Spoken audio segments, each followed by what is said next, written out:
오늘은 대한민국 헌법이 제정된 지 67주년이 되는 날입니다.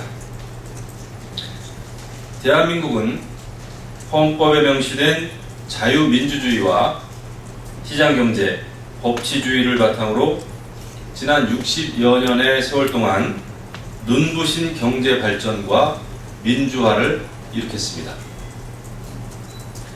지금의 대한민국은 크고 작은 위협과 도전으로부터 대한민국을 지켜내고 발전시킨 국민들의 헌신이 있었기에 가능했습니다.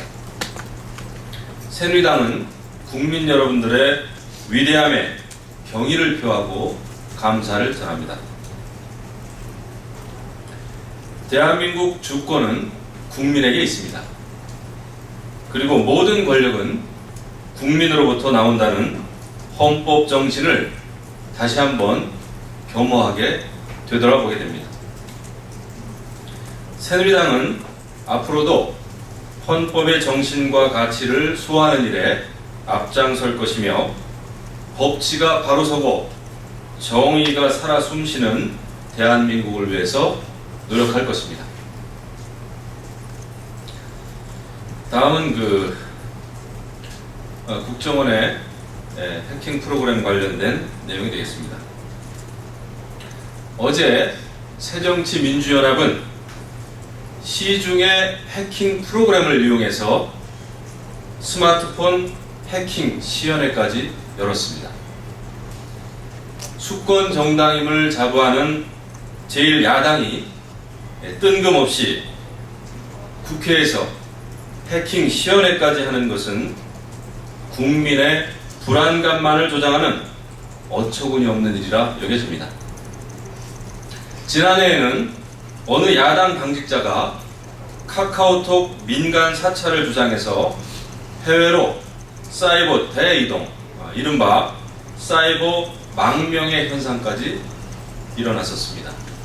하지만 구체적인 사실은 전혀 밝혀지지 않고 그냥 용두사미로 끝났습니다. 국민의 불안감만 조장한 것입니다. 안철수 의원은 해킹 관련 전문가입니다. 국가의 정보기관에 대해 근거 없이 의혹을 부풀리기보다는 국회 정보위원회 정식으로 참여해서 사실을 밝히고 국민을 안심시킬 책임이 있는 분입니다. 국정원도 국가 최고 정보기관으로서 책임을 다해야 할 것입니다. 국가의 안보와 안위를 위해서 비밀스럽게 정보를 다루는 기관이 해킹 프로그램 구입에 대해서 그렇게 구입 여부를 쉽게 확인해 주는 것이 맞는 일인지 묻지 않을 수가 없습니다.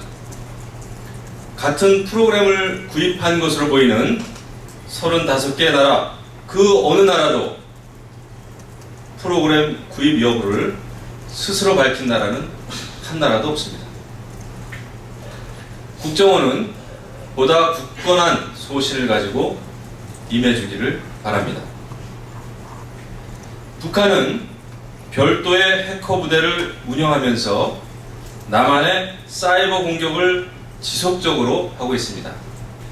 최근에도 우리 국민의 휴대폰 2만 5천여 대가 북한의 해킹 공격으로 금융정보가 유출된 일이 있습니다. 이 같은 일은 막아야 하지 않겠습니까?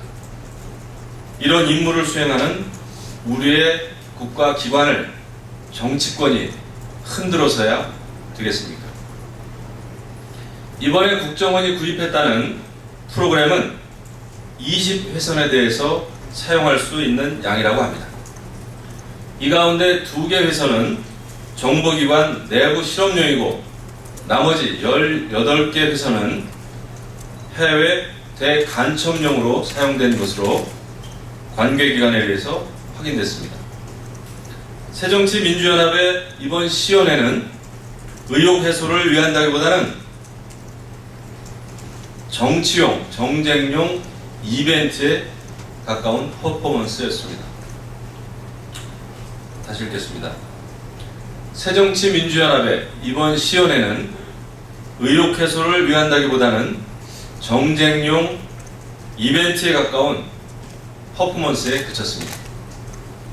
이는 오히려 국민의 불안감만을 가중시킨 그런 쇼였습니다. 새정치민주연합은 소모적이고 불필요한 정치 공세를 지양하고 진정 국민과 국위를 위한 일이 무엇인지를 생각해 주기 바랍니다. 다음은 이란에 대한 내용입니다. 핵협상 타결로 이란 시장 개방에 대해 전 세계의 기대가 급격하게 높아지고 있습니다. 이에 따라 우리 기업의 현지 진출도 가속할 다시 읽겠습니다. 핵협상 타결로 이란 시장 개방에 대해 전 세계의 기대가 급격하게 높아지고 있습니다. 이에 따라 우리 기업의 현지 진출도 가속화될 것으로 전망됩니다. 이란은 사우디아라비아에 이어서 중동 제2의 경제 대국입니다.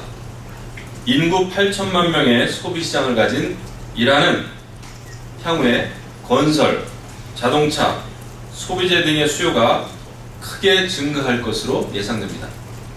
현재 우리나라는 중국의 경제 성장이 둔화함에 따라 다시 읽겠습니다.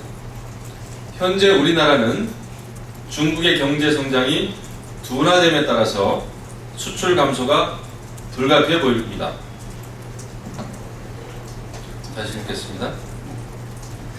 현재 우리나라는 중국의 경제 성장이 둔화됨에 따라서 수출 감소가 불가피합니다. 높은 대중 수출 의존도를 낮추기 위해서라도 수출 대상국 다변화가 매우 절실한 상황입니다. 그런 의미에서 36년간 국제사회에서 고립되었던 이란은 우리에게 새로운 기회가 될 것입니다. 정부와 기업은 체계적이고 다양한 이란 진출, 다시 읽겠습니다. 정부와 기업은 체계적이고 다양한 이란 진출 전략을 마련해서 제2의 중동 붐을 일으킬 수 있도록 모든 노력을 다해 줄 것을 당부드립니다. 다음은 국회 선진화법과 관련된 내용입니다. 지난 13일 김무성 당대표가 국회 선진화법을 개정해 의회 민주주의를 정상화시키겠다고 약속했습니다. 국회 선진화법은 타협과 절충의 정치 문화를 꿈꾸면서 탄생한 법입니다. 하지만 결과적으로 야당의 법안 발목 다시 읽겠습니다. 하지만 결과적으로 야당의 법안 발목 잡기는 일상화되었고 법안 통과를 조건으로 내건 법안 연계 투쟁은 당연시되고 있습니다. 그리고 결국 선진화법이 만든 식물국회, 식물정부의 피해는 모두 고스란히 국민에게 돌아가고 말았습니다. 민주주의의 기본 정신은 다수결입니다. 다수가 언제나 진리고 선이라고는 할 수 없지만 다수의 결정은 소수의 결정보다는 국민의 뜻에 좀 더 가깝다고 볼 수 있습니다. 그것이 바로 대의 민주주의이자 의회 민주주의입니다. 대화와 타협이라는 입법 취지가 무력해진 상황에서 더 이상의 선진화법은 존치의 이유가 없습니다. 국민들의 뜻을 저버리고 국회의 무책임을 조장하는 법이라면 개정해야 마땅할 것입니다. 국회 후진화법이 되어버린 국회 선진화법 개정에 야당의 동참을 기대합니다.